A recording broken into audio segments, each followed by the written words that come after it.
Olá, gente, boa tarde. É um prazer estar aqui com vocês novamente. E hoje estamos num cenário diferente. Estamos em casa, gravando aqui com o meu marido, Gabriel CBO, a primeira live que estamos fazendo juntos. E é um prazer enorme estar aqui com ele. O tema hoje é masculinidade bíblica. Tem se falado muito sobre a nossa necessidade enquanto pais de forjar homens. E o que são homens nesse tempo de relativismo e conceitos distorcidos? Muitas vezes a gente perde, né, esse conceito, e a gente hoje vai estar conversando sobre isso. A partir dos princípios bíblicos, o que é ser um homem, o que é masculinidade bíblica. Fala família, tudo bem com vocês? Família Prime, estou muito feliz de estar aqui com a Andressa, com a minha esposa. E não esperem que eu fale sobre masculinidade por ser uma pessoa perfeitamente masculina, né? A masculinidade bíblica é um padrão, o padrão que Cristo estabeleceu, sendo ele o varão perfeito, o homem perfeito.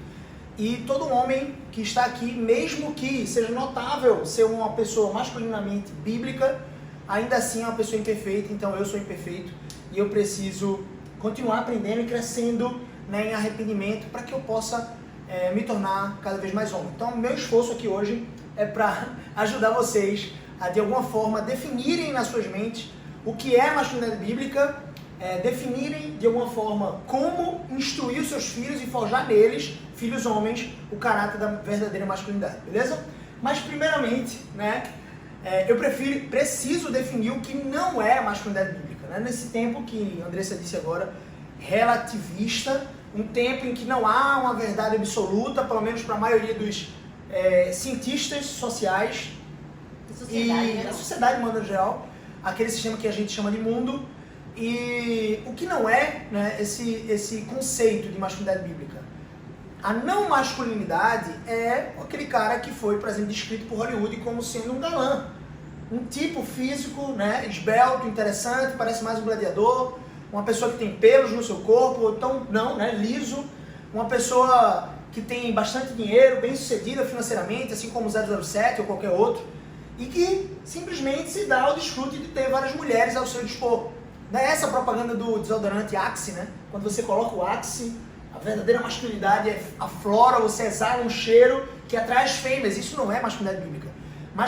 Masculinidade bíblica não é o conceito que as feministas colocam como masculinidade em si.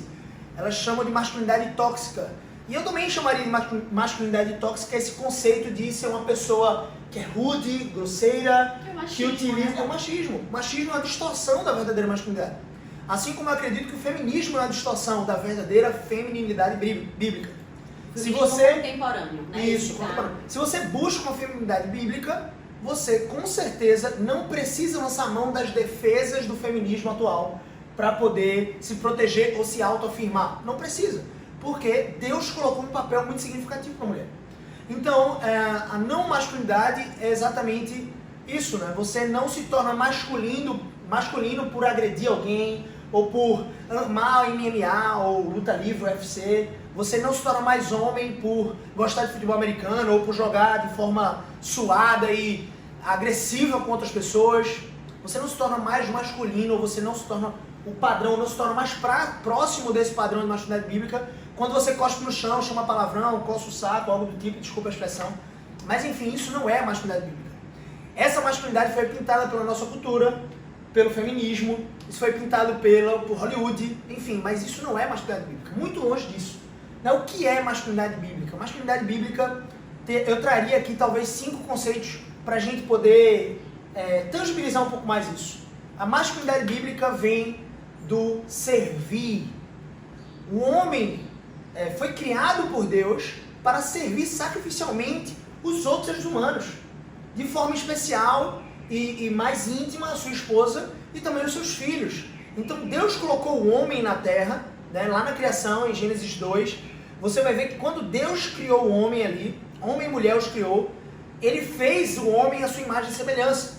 E sendo o homem a imagem e semelhança de Deus, ele tem a sua identidade, tem o seu DNA. E tendo esse DNA, ele deve justamente fazer isso, se tornar mais parecido com Cristo. E Cristo é o padrão perfeito de masculinidade. E ele se sacrificou por nós. Ele morreu na cruz em nosso lugar.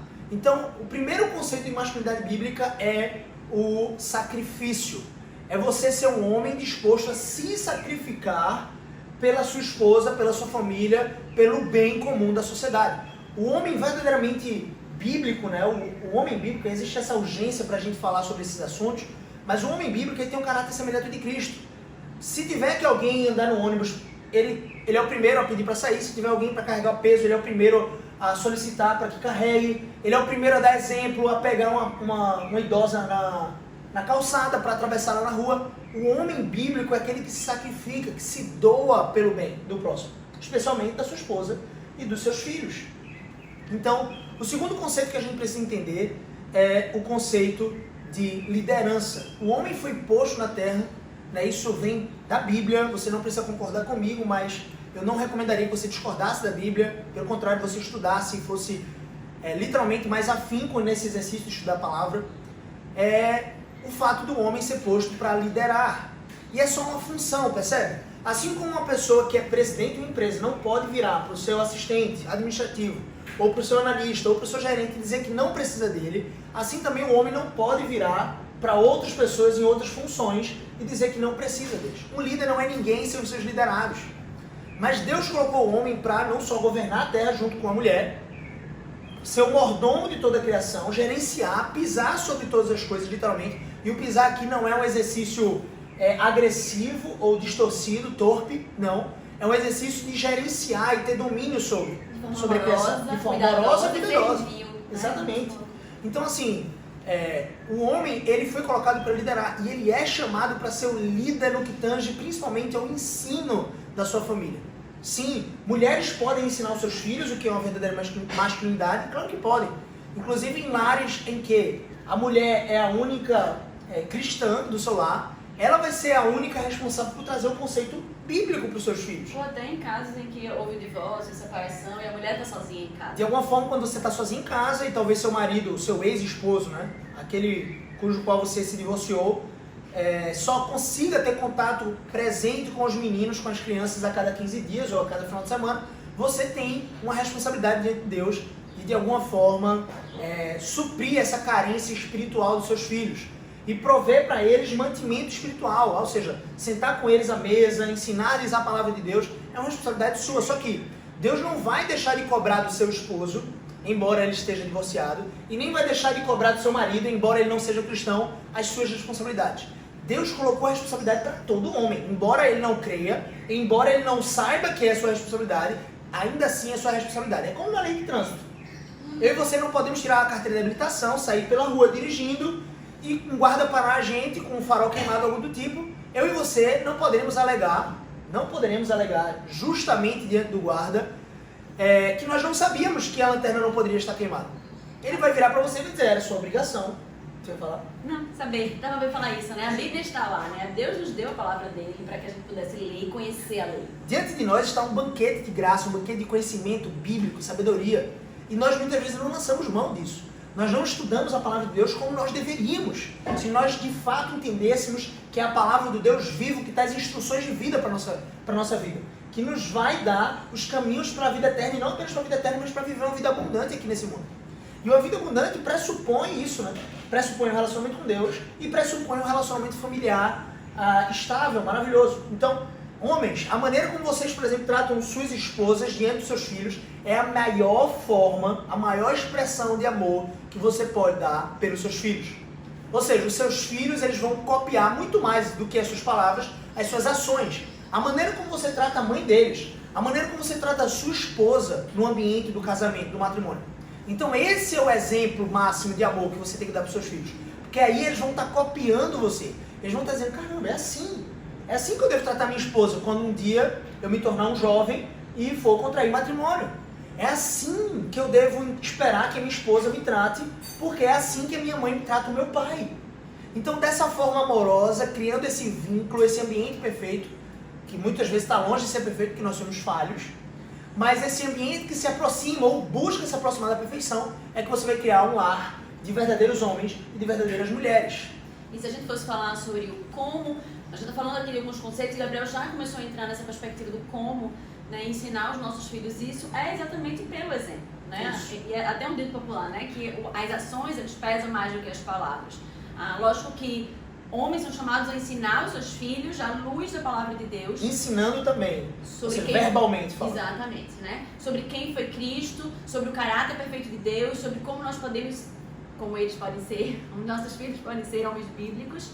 Mas é claro que o exemplo de homens bíblicos pesa. Aí talvez uma pessoa que a gente estava falando agora há pouco, de uma mulher que está divorciada, ou de às vezes um marido que não é crente, como é que se faz, irmão, para buscar esse exemplo? É muito oportuno que você... Isso aconteceu um pouco comigo, não porque meu pai era totalmente ausente, mas infelizmente ele se separou da minha mãe aos 6 anos de idade.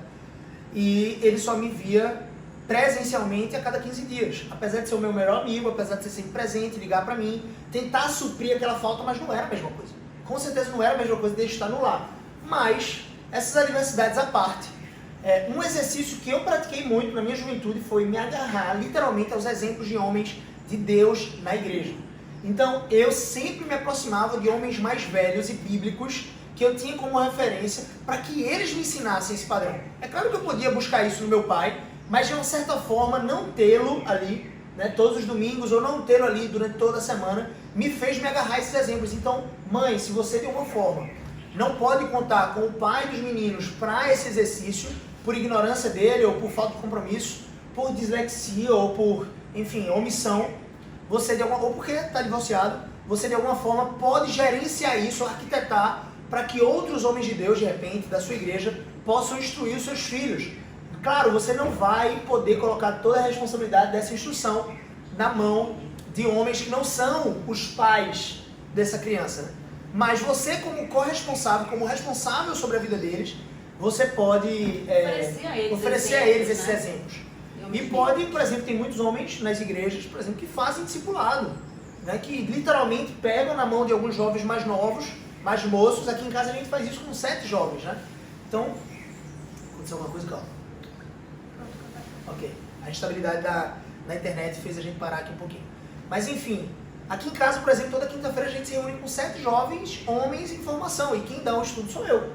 Então, será que não tem alguém na sua igreja, será que não tem alguém que está dando esse tipo de instrução bíblica para jovens, informando eles ao caráter de Cristo de alguma forma? Então, claro, procure saber o que é ensinado e, claro, traga critério para saber se o que é ensinado é de fato o que a Bíblia diz. Mas sendo de fato o que a Bíblia diz, você, na minha visão, tem que encorajar os seus filhos a estarem presentes nessa roda. Aqui é muito divertido, geralmente a gente tenta trazer esse ambiente mais amigável para os jovens, ou seja, é o momento que eles vão se reunir com os colegas da igreja, os irmãos da igreja, durante a semana, o que não é muito comum. É um momento em que eles vão caminhar nas escrituras sagradas, vão ter o meu apoio, eles vão ter exercícios para fazer em casa, eles vão ter que estudar alguns assuntos, e eles vão depois poder celebrar isso ao redor de uma mesa com uma boa pizza. Isso acontece aqui pra gente. É verdade. Bom, só voltando um pouquinho pro começo, a gente estava falando sobre masculinidade bíblica, o conceito dela, certo. Que masculinidade bíblica é um conceito e ela remete a Cristo, eu falei que é o homem perfeito. Eu falei de serviço, isso, sacrifício, perfeito. E falei de liderança. Perfeito. A quarta coisa que... Aqui eu tô falando algumas coisas que não são tão fáceis de digerir, tá? Satanás tem um grande interesse em fazer com que homens não se tornem homens bíblicos e permaneçam sempre meninos, imaturos, com 30, 40 anos, imaturos na fé. E a gente tem vivido isso na sociedade, isso. Né? Homens de 40 anos ainda que estão na casa dos pais, sendo sustentados muitas vezes pelos isso. pais, indecisos em relação à profissão. Deixando muito claro que não é um problema você continuar com seus pais, desde que você tenha tomado a decisão de não casar. Né? Se você tomou a decisão, você entendeu diante de Deus que você não foi chamado para casar, você pode continuar na casa dos seus pais, o que eu não acho excelente, era bom que você tivesse seu próprio espaço. Mas desde que você seja o provedor do seu lar. Porque o homem foi chamado, independente de ser homem casado ou não, a ser o provedor do seu lar. Então você foi chamado para ajudar os seus pais naquele tempo das cães, o tempo dos cabelos brancos. Você foi chamado para ajudar os seus pais, para apoiá-los, não só emocionalmente, como eles fizeram com você no início, tecnicamente, mas também financeiramente. Mais uma característica de masculinidade. Exatamente. Então cuidar dos pais é uma característica interessante do homem verdadeiramente bíblico. Então Satanás tem um grande interesse em fazer com que homens permaneçam meninos, jogando os jogos de Call of Duty, vão sempre para as baladas, Ou então, mesmo com suas esposas em casa, o que eles queriam mesmo é estar na sexta-feira à noite, ao invés de ir da roda da sua família, de estar reunido ali com a sua família, ou de estar se juntando com outras famílias para estudar as escrituras sagradas, ou para simplesmente desfrutar de um momento de comunhão, assistindo um filme algo do tipo, num ambiente saudável. Eles querem estar num bar, sozinho com seus amigos, porque eles acham que eles têm o direito de ter um momento a sós com seus amigos. Eu não estou dizendo que você não tenha o direito de ter um momento a sós com seus amigos, mas eu estou dizendo que isso não é a postura de um homem verdadeiramente bíblico. Porque um homem verdadeiramente bíblico, ele não descansa até que ele tenha colocado no seu coração todas as palavras e pensamentos dos seus filhos e esposos durante o dia.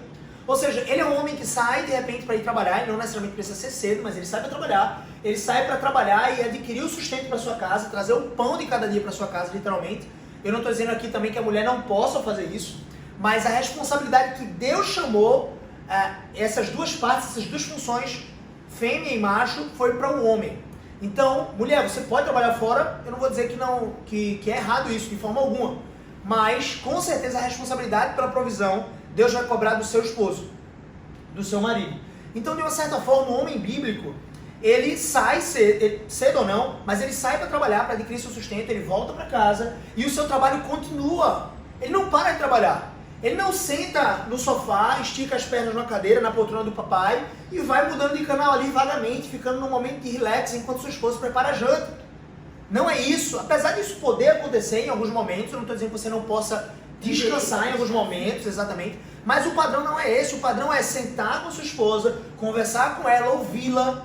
E a gente faz algumas palestras em algumas igrejas e a gente traz esse conceito da comunicação no casamento, né?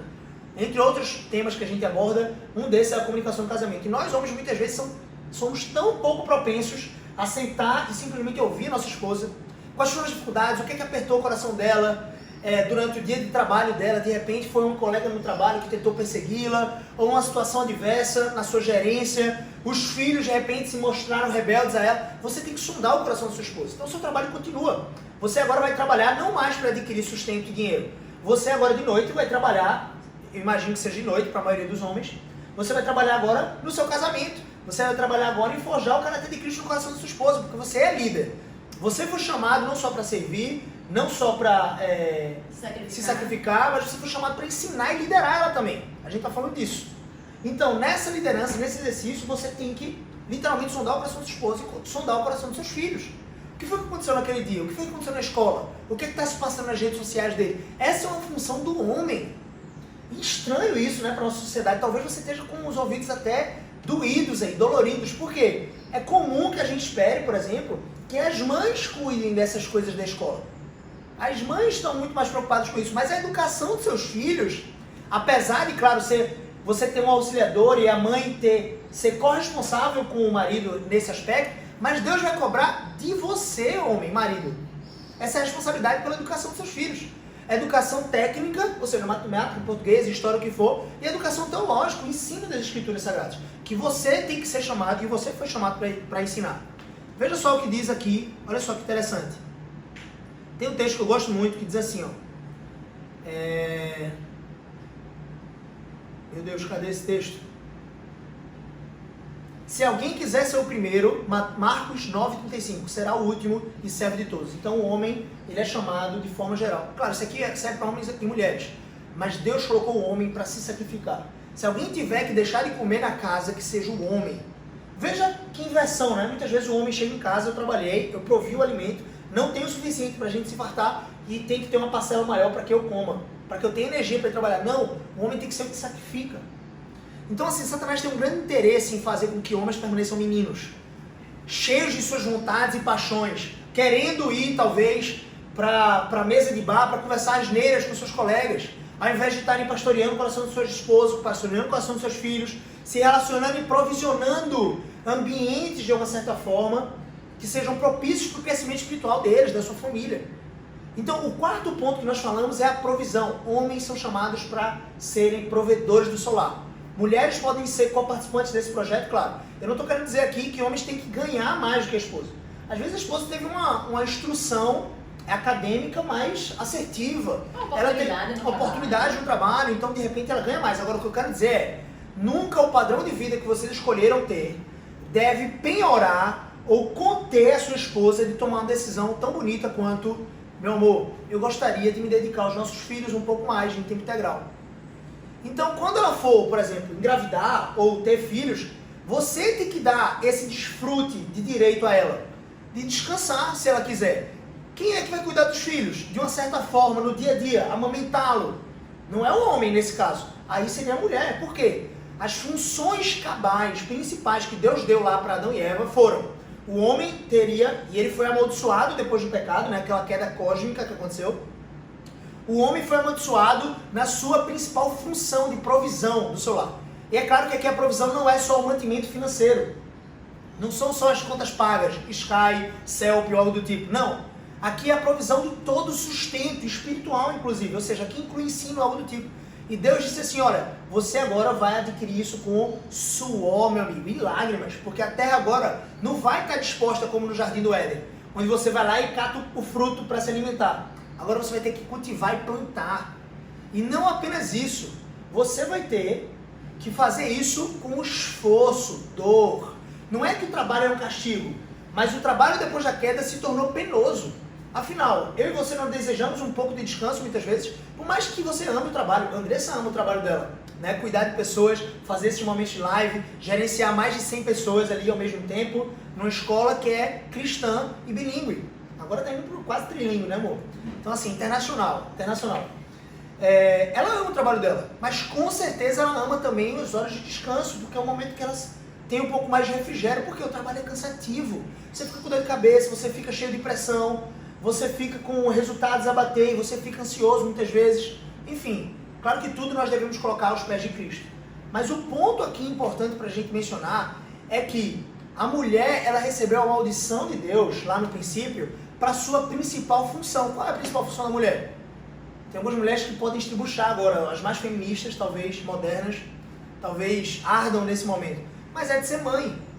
O que eu acho interessante é que muitas mulheres que são mães e amam o fato de serem mães e amam os seus filhos e dizem, caramba, são minhas crias, eu protejo eles, eu provejo o sustento para eles. E isso parece ser muito louvável e né? São guerreiras de fato. Minha mãe me criou sozinha por muito tempo. Mas o ponto é, muitas vezes essas mesmas mulheres que defendem a maternidade, elas ficam com os olhos arregalados quando eu falo que a principal função da mulher é a função materna, se tornar mãe. O que não exclui, como a Gabriela já disse, a questão de você poder trabalhar. De forma alguma. Mas precisa estar na nossa mente isso, porque é uma questão de prioridade. A né? prioridade de Deus para a vida do tempo. homem e da mulher é para que eles gerem frutos. E o fruto são os filhos. Mas quem carrega 9 meses o filho é a mulher. Quem amamenta logo ao nascer é a mulher. Não tenha dúvidas que o amor mais puro, digamos assim, de um ser humano para com o outro, o mais natural, seja da mãe para com o filho. Eu estava tentando lembrar de uma frase que eu acho que é de Abraham Lincoln, que ele fala que quem governa o mundo é a mão que balança o berço. Né? E falando da importância das mães, porque Isso. quando nós estamos em casa, quando nós nos dedicamos aos nossos filhos, nós forjamos corações, tratamos corações, né, ali, ajudamos, somos auxiliadoras idôneas Sim. do nosso marido nesse ensino, né, e nós conseguimos efetuar grande impacto na sociedade através da vida dos nossos filhos. E grande parte das mulheres que precisam exercer todos esses ministérios que eu estou me referindo aqui aos homens, que foram dados aos homens, muitas vezes elas fazem isso justamente porque homens se tornam meninos, ou permanecem como meninos, não amadurecem, não se tornam homens bíblicos para assumir as suas posições. Não para assumir as suas posições como tirânicos, ou como exercício da força. Não, isso está muito fora da Bíblia, está muito longe da Bíblia. Mas exercer suas funções para que a mulher possa desfrutar, de fato, daquilo que Deus separou para ela. E ouvindo o Gabriel falar, eu estou aqui aprendendo, né, gente, também. Ouvindo ele falar sobre esse conceito de masculinidade bíblica, a gente vê o quanto a gente está distante disso no nosso dia a dia, na nossa sociedade, e a gente entende um pouco esse movimento feminista, né, que vem nascendo no movimento contrário ao que está posto como ser masculino na nossa sociedade, que é esse homem que você citou no começo, que é o machista, Ou seja, que é o grosseiro, é a distorção total. É a distorção em defesa da distorção, em defesa contra a distorção. É como se houvesse uma guerra e não deveria haver essa guerra. Essa guerra não foi posta por Deus. Então homens não são inimigos de mulheres, pelo amor de Deus. Mulheres não precisam ficar se defendendo, nem homens precisam ficar se defendendo um ao outro. Não tem esse pacto de defesa. Então, assim, se eu vi o meu colega fazendo, o meu amigo fazendo uma coisa errada, eu nunca vou denunciá-lo. Eu nunca vou denunciar diante da sua esposa. Eu não estou dizendo que você tem que fazer isso de qualquer que seja a forma. Mas o que eu quero dizer é que você não tem que ter esse compromisso. O seu compromisso é com a sua esposa. O seu compromisso é com a verdade, não é com outro homem. Muito menos uma mulher tem que ter um compromisso com outra mulher. De defender as mulheres e as mulheres estão aí. Não, não precisa. Agora, claro, quando há uma distorção, e infelizmente existe, é uma realidade, uma distorção da verdadeira masculinidade, e acha-se o machismo, o grosseiro, o que cospe no chão, o que quer ser o forte, dono das mulheres, que tira foto com várias mulheres e dirige um carrão, e acha que isso é ser homem, aí sim, muitas vezes as mulheres se levantam para dizer, olha, eu não estou nem me referindo àquelas feministas que saem de peitos de fora, em protestos, chamando o seu próprio corpo de vadia, para defender a ideia de que o corpo é delas. Não, o meu corpo não é meu. O corpo da minha esposa não é dela. O nosso corpo é de Cristo. É de Jesus. Ele nos criou. Eu não tenho direito algum sobre ele. Então, não é meu corpo, minhas regras. É o corpo de Cristo, as regras de Cristo. Então, se você defende meu corpo, minhas regras, provavelmente você deve estar escandalizado aqui, mas o fato que eu estou falando é com amor, tá? É por cuidado. E na verdade, a gente vê que eu fiz até um post esses dias, tá, estudando sobre isso, sobre cosmovisão, né? A forma como a gente vê, as lentes pelas quais a gente vê o mundo, a gente vê a vida. E se nós somos cristãos, se nós acreditamos na palavra de Deus, a gente vê o quanto faz diferença quando a gente entende o plano perfeito de Deus. E a gente começa a olhar o mundo, as relações, através dessa cosmovisão, através dessas lentes, né? E aí olhar essa relação de homem e mulher. Quando eu pensei nesse tema, e a gente tá aí, acabamos de passar o Dia Internacional da Mulher, eu pensei nele, por que não falar sobre feminilidade? Eu falei sobre feminilidade de manhã no programa da rádio, hoje às 6, às 7 da manhã, toda quarta a gente faz esse programa na Rádio Evangélica. 100,7. 100,7, mas eu pensei que é impossível a gente falar de feminilidade sem a gente falar de masculinidade bíblica, né? Então eu falei de manhã sobre feminilidade, vamos falar à tarde sobre masculinidade, porque é isso, é o plano perfeito de Deus, e são funções e são papéis que se encaixam absolutamente perfeitamente se a gente entende, né, se a gente entende as escrituras, se a gente entende o plano perfeito de Deus e se a gente busca obedecer a palavra. E a gente está falando aqui no viés de orientação também para os filhos. É claro que a gente precisa entender o que é masculinidade bíblica. Homens precisam exercer masculinidade bíblica em seus lares, conhecer mais sobre isso, exercer nos seus lares. Inclusive, eu dar só uma pausa aqui para perguntar livros que os homens podem ler para entender melhor sobre masculinidade. Tu sugere algum? Perfeito, eu sugiro. São 5 princípios, né? São 5 princípios, 5 características da masculinidade bíblica. Eu citei 4 aqui. O 5º princípio, ele aplica exatamente isso que você está falando, que é o forjar no caráter, no coração dos seus filhos, o caráter de Cristo, o caráter da verdadeira masculinidade, que é o amor. Homens são amorosos, são chamados a amar. E o amor é o vínculo perfeito de todos os outros 4. Servir, se sacrificar, liderar, prover, amar. É a 5ª característica do homem bíblico. E homens precisam sim, para ensinar, aprender como ensinar. A gente não aprende isso na escola, a gente não aprende isso na faculdade. A gente nem acha que é nossa responsabilidade. Quem vai fazer ali a leitura da Bíblia com a minha família é minha esposa. Ela que tem mais esse cuidado pedagógico, né? Então, quando você vai para a Universidade de Pedagogia, você vê 90% de mulheres e 10% de homens do sexo masculino, que muitas vezes tem uma opção diferente. Mas o que eu quero dizer aqui, deixar muito claro, é que homens têm uma responsabilidade de ensinar os seus filhos. E isso é uma prova de amor. Ensinar pelo exemplo e ensinar pela instrução da palavra. E para ensinar, você, claro, precisa ter uma comunhão com Deus. A sua área 1, né? O seu relacionamento com Deus importa. Porque a partir do momento que você se alimenta de Deus, que você se alimenta dos princípios da palavra, você vai poder prover, porque você só compartilha aquilo que você está cheio. Você só pode transbordar daquilo que você está cheio. Então, o ponto principal é que você precisa estudar. Quais livros? Tem vários. Eu recomendo a Bíblia como um todo, né? E você pedir auxílio a uma pessoa, homens pedindo auxílio a homens, mulheres pedindo auxílio a mulheres diretamente, se for presencial. É um cuidado, é um zelo, eu acredito que isso é oportuno. E se for no YouTube, aí você pode pegar vários pregadores muito bons, como Paul Washer, John Piper, Steven Lawson. Se for para o YouTube, você pode pegar Joel Bick, você pode pegar o Augusto Nicodemos, você pode pegar Heber Campos Júnior, vários outros, Paulo Júnior. são vários outros pregadores, né? Pessoas bíblicas que procuram ensinar de acordo com as escrituras, que vão te ensinar sobre vários conceitos. Tem até o cara do canal 2D de Teologia no YouTube, né? O YouTube hoje é a segunda maior plataforma de pesquisa, só perde pro Google, que é do próprio Google. E aí é o cara do 2D de Teologia, eu esqueci o nome dele agora, meu Deus, eu não vou lembrar, mas enfim, ele também tem uma instrução muito bíblica sobre vários assuntos teológicos, sobre masculinidade, sobre feminilidade, sobre como criar filhos. Então você pode beber desses caras, né? Antigamente você tinha que beber, para beber desses caras que de repente eram os mais doutos desse tipo de conhecimento no mundo, você precisava se deslocar até uma universidade lá. Hoje em dia você pode beber isso no YouTube. Agora eu também recomendaria, né, que você lesse alguns livros. O livro tem uma curadoria um pouco maior do que o próprio YouTube. No YouTube você pode cair num canal que não seja tão bíblico, tão teologicamente correto assim. Porque não tem uma curadoria. Mas livros geralmente têm uma curadoria para serem publicados. E aí eu recomendo os 2 livros do Ted Tripp, né, um pastor, doutor norte-americano, que inclusive a Ecoprime está muito interessado e está fechando aí para trazê-lo aqui para o Brasil. Isso aí são cenas dos próximos capítulos. A Andressa vai falar isso muito em breve para vocês oficialmente. Mas o Ted Tripp, ele é autor de Pastoreando o Coração da Criança e Instruindo o Coração da Criança. São 2 livros fabulosos que de fato trazem uma realidade massiva de cuidado e pastoreio do coração da criança. Como corrigir, como disciplinar, o que Deus fala sobre disciplina, o que Deus fala sobre como eu devo forjar no caráter dos meus filhos o caráter de Cristo, os princípios de Cristo, de quem Ele é no seu ser perfeito. Outro seria talvez esse um pouco menos conhecido e um pouco menos popular, Douglas Wilson, com Futuros Homens. É um outro livro muito bom.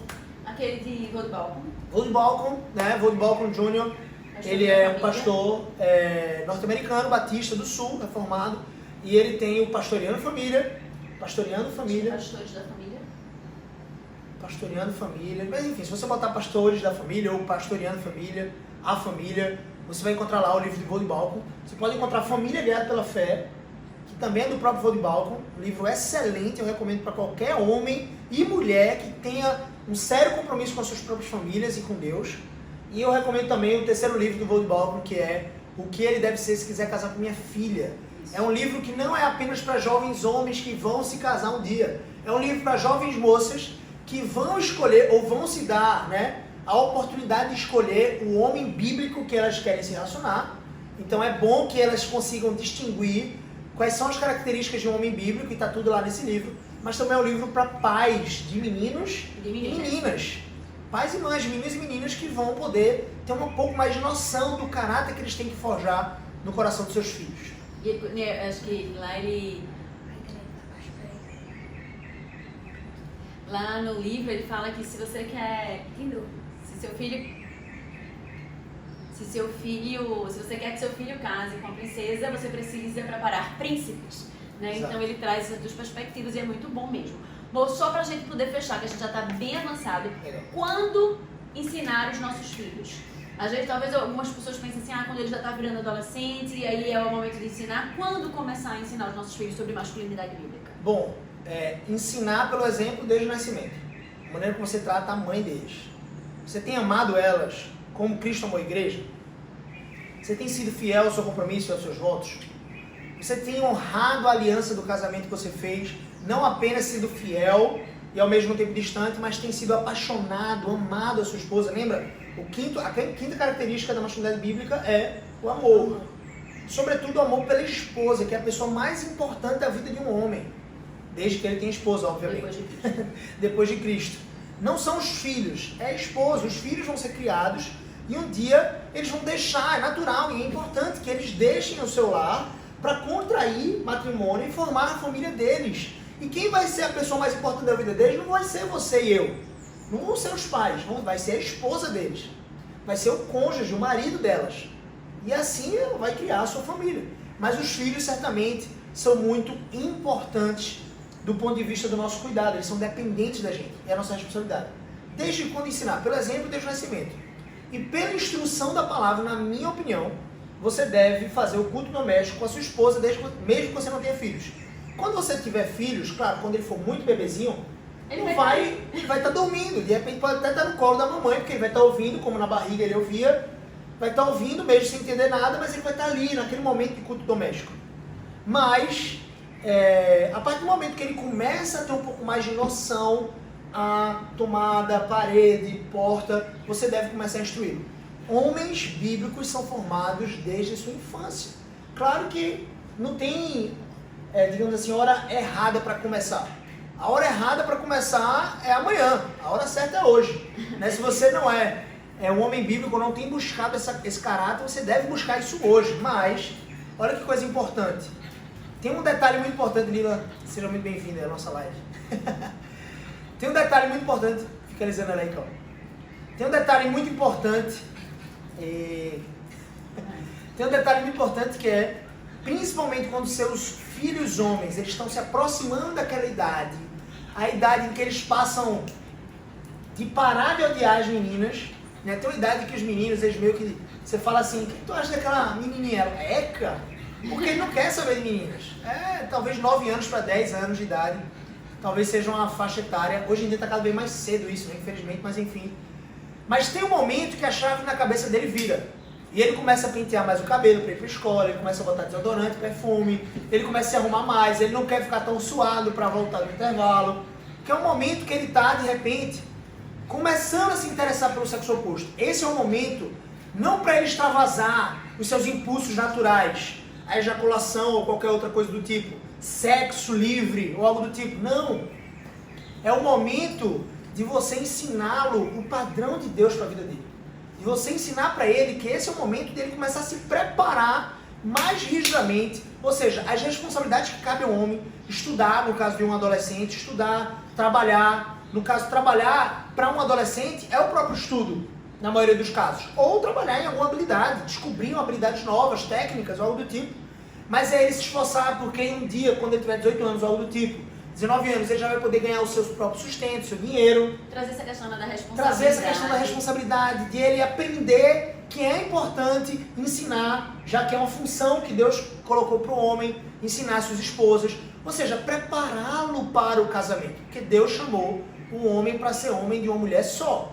E a mulher para ser mulher, esposa de um homem só. Então, seu filho deve se preparar para aquela que Deus separou e preparou para ele. Quando Deus criou Eva, Ele não colocou Eva do outro lado do mundo, do continente. Não colocou ela escondida no jardim e disse assim, Adão, vai lá procurar ele. Deus trouxe Eva até Adão. É assim que Ele vai fazer com nossos filhos, desde que você, claro, e seus filhos creiam nisso. É um trabalho, né, árduo nosso, uma missão de grande privilégio, mas também de grande responsabilidade. Nós precisamos estar aos pés de Cristo, lendo a palavra, estudando para realmente entender o que é que nós precisamos ensinar aos nossos filhos, como tratar e encorajar o coração deles. A gente estava falando agora sobre como o homem precisa se preparar, como nós, pais, precisamos nos preparar para cuidar e ensinar os nossos filhos. Gabriel tem gravado uma live diariamente, de segunda a sexta, né, chamada Área 1. Isso. Lá no meu canal do Instagram, Gabriel CBO. Lá no meu canal do Instagram, @GabrielCBO, você vai encontrar todo dia, de segunda a sexta, às 7 horas da manhã, uma live em que a gente estuda alguma perícope ali da Palavra de Deus. Geralmente a gente está estudando o Evangelho de João de forma continuada. A gente chegou hoje no capítulo 7, versículo 36. E Gabriel, ele tem sempre produzido conteúdos nessa área, né, lá no canal do Instagram dele. E no YouTube, né? E no YouTube também, então vocês podem beber um pouquinho mais desse conteúdo cristão em várias áreas da vida, lá no conteúdo dele. E vai ter um evento agora também em abril, ainda com data a ser confirmada. Na verdade, dia 9 de maio, se você quiser entrar aí no site, a gente está atualizando, teve um porquê a gente precisou adiar o evento, né? A gente voltou da Itália recentemente e a gente precisou adiar o evento por cuidado e zelo com os participantes do evento, para passar os 14 dias de quarentena, né, amor? Então a gente está tendo esse cuidado aí com as pessoas que nós amamos. E o evento ia ser agora dia 14 de março, não vai poder ser. E a gente está confirmando a data dia 9 de maio, aqui em Recife. 9 de maio, aqui em Recife, é um sábado inteiro. É um dia de você se preparar, de você... Espera, pronto. É um dia de você se preparar, é um dia de você mergulhar de fato de cabeça no desenho de vida abundante que Deus te chamou para ter.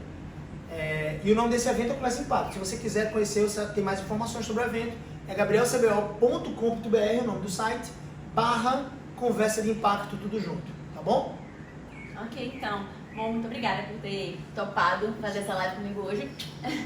E, gente, muito obrigada pela audiência. Espero que vocês tenham curtido. Essa semana ainda vai ao ar no nosso blog um texto sobre masculinidade, um artigo sobre masculinidade bíblica. Então, espero que vocês curtam também, que a gente tenha sido bênção aí na vida de vocês. E logo mais, a nossa live vai ser subida para o canal do YouTube e vocês vão poder curtir novamente, de repente compartilhar com amigos que não puderam estar assistindo agora com a gente. Certo? E fica lá até amanhã nesse mesmo horário. A vocês todos um beijo e até a próxima semana. O tema na próxima semana vai ser por que ter mais filhos. A gente vai ter uma convidada também, então não perde, a gente se encontra na próxima quarta-feira às 12h07. Valeu, família! Valeu, gente!